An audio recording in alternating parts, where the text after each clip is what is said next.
દિવસ કરે છે, મારા પરમ મિત્ર છે અને આ જે વોર્ડ ઓફિસના સાહેબોને ખૂબ ખૂબ આભાર કે જેઓ સુપરવાઇઝર, એસએસઆઈ અને એટેન્ડન્ટ અને આપનો સ્ટાફ આપનો સિંહ ફાળો 2022-23માં રહ્યો છે.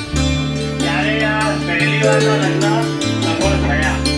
હવે 23-24ના જે કાર્યક્રમ 24-25ના જે આપણે લગ્નની તૈયારી કરી છે તેમાં આપનો ભાડાની જરૂર છે. એ ભાડા સાથે જે બે વાતો તમને કરીશ કે જે મારા જીવન પસાર થયેલી છે. તમે તમારા બાળકોને 10મો, 11મો, 12મો ભણાવીને પછી તમે બહુ મોટા ક્યાં ક્ષેત્રે જાઓ